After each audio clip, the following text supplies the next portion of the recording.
네, 앞서 전해드렸던 소식들, 고물가, 고금리, 또 슈퍼엔저까지 하나같이 우리 경제에는 만만치 않은 도전이죠. 최근 이 정부 발표대로라면 분명 경기는 좋아져야 하는데, 자, 이런 대내외 상황에서 과연 가능할지 궁금증이 많습니다. 자, 이분께 여쭤보겠습니다. 조영무 LG경영연구원 연구위원 나오셨습니다. 위원님 어서 오십시오. 네, 안녕하세요.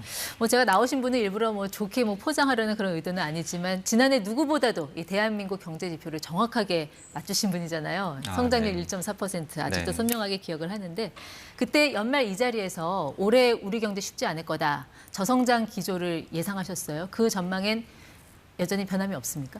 네, 말씀하신 것처럼 이번에 발표된 1분기 경제 성장률이 괜찮게 나왔지만 여전히 신중한 입장을 견지하고 있습니다. 네, 그럼 그 관점에서 이번에 우리 정부가 발표한 1분기 경제 성장률 1.3% 어떻게 보세요? 이 숫자만 보면은 깜짝 반등이 맞긴 맞거든요.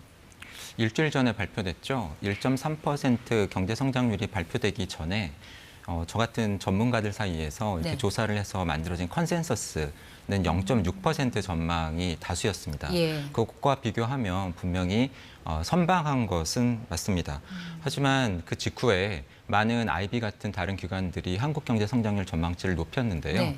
저는 사실은 찜찜한 부분이 있어서 조금 더 지켜봐야 될 것 같다. 특히 이번 주 화요일에 발표됐죠. 네. 3월에 산업활동 동향 자료까지 봐야 될 것 같다고 말씀을 드렸는데 실제로 그 자료가 좋지 못하게 나왔습니다. 네. 저도 위원님처럼 좀 찜찜한 부분 중에 하나가 사실 우리 경제 가장 큰 리스크 중에 하나가 이 부동산 프로넥시 프로젝트 그 PF 부실을 많이 이야기하잖아요. 네. 그게 아직까지 그 사태가 해결이 되지 않고 진행형인데 오히려 이 건설 투자가 직전 분기보다 2.7%나 증가를 했단 말이죠. 뭔가 좀 이상하지 않습니까? 숫자를 좀 해석을 해드려야 될 것 같습니다. 올해 1분기에 건설 투자가 직전 분기 대비 2.7% 증가한 것은 맞습니다. 하지만 그 전분기였던 지난해 4분기에는 전분기 대비 건설 투자의 증가율이 마이너스 4.5%였거든요. 그러니까 예. 지난해 4분기는 상당히 부진하게 떨어졌다가 올해 1분기에 좀 올라온 건데 네. 올해 1분기의 건설 투자를 1년 전 지난해 1분기와 비교를 해보면 네. 마이너스 0.6% 낮은 수준입니다. 네. 한마디로 지난해 4분기에 크게 낮아졌다가 올해 1분기에 올라오긴 했지만 네. 그래도 지난해 1분기와 비교하면 부진하다. 이렇게 해석을 하는 게 맞을 것 같습니다. 그러니까 기저효과라는 그 말씀이신 것 맞습니다. 같아요. 네. 그러면 소비는 어떻게 보십니까? 앞서서 저희가 리포트에서도 전해드렸지만 지난달 소비자 물가 상승률 2.9%. 근데 이게 사실 상승률이 떨어진 거지 물가 지수는 여전히 높은 상황 아닙니까? 맞습니다. 이런 상황에서 소비가 살아날 수 있을까요? 일단 1분기에 발표된 소비 지표를 보면은요.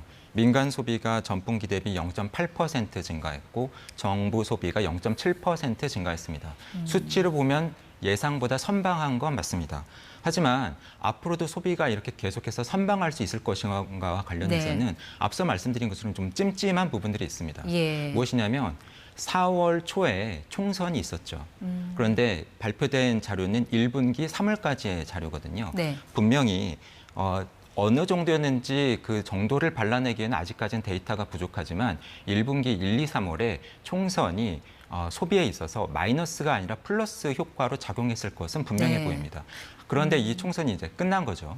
그리고 정부 소비와 관련을 해서는 정부가 앞으로도 계속해서 돈을 써줄 수 있을 것인가와 관련해서 좀 우려스러운 지표들이 보입니다. 네. 정부가 어떻게 돈을 쓰고 있는가와 관련된 자료가 나오는 게 정부 재정 동향이라고 하는데요. 네. 가장 최근 자료가 올해 2월까지 나와 있거든요. 근데 올해 2월까지 정부가 예산 대비 돈을 쓴 그 비율, 재정 집행률을 살펴보면은 그 진도율이 한 19%대 정도 됩니다. 예. 만약에 쓸 수 있는 돈을 올해 1년 내내 균등하게 했었다면 16%대고 지난해 상반기 재정 조기 집행으로 돈을 많이 썼던 해에도 17%였는데 이미 많이 썼기 때문에 앞으로도 계속 그렇게 쓸 수 있을 것인지는 지켜봐야 될 것 같습니다. 알겠습니다. 말씀하신 걸 정리해 보면 기저효과라든지 또는 총선 효과에 따른 숫자의 어떤 착시 이런 거에 네. 빠지지 말자라는 그런 경고이신 것 같아요. 자, 앞서 말씀해 주셨지만 글로벌 투자 은행들 IB들이 올해 성장률을 이미 올리지 않았습니까? 네. 위원님은 올해 성장률을 1.8%로 예상을 하셨고 그걸 여전히 유지하신다고 하셨는데 좀 약간 보수적으로 보는 특별한 이유가 있으실까요? 1분기 성장률이잖아요. 그러니까 1, 2, 3월의 합계입니다. 근데 월별로 나오는 지표가 앞서 말씀드린 산업활동 동향 자료인데요. 그 산업활동 동향 안에서 3월에 이루어진 우리나라의 전 산업 생산이 사실은 상당히 부진합니다.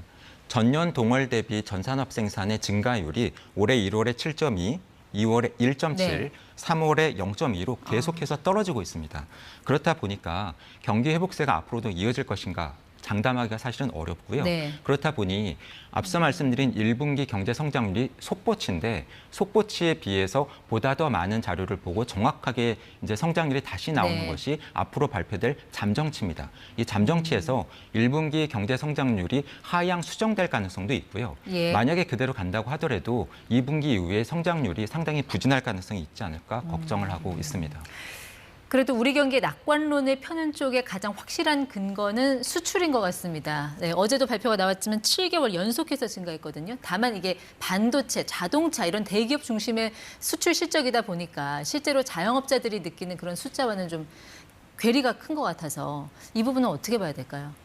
사실 반도체처럼 특정한 부문이 수출을 주도하고 그렇게 수출이 늘어서 경제 성장률이 높아지는 것을 사실은 저희는 이미 경험을 한 바 있습니다. 네. 2017년, 2018년이 소위 이야기하는 반도체 슈퍼사이클이었죠.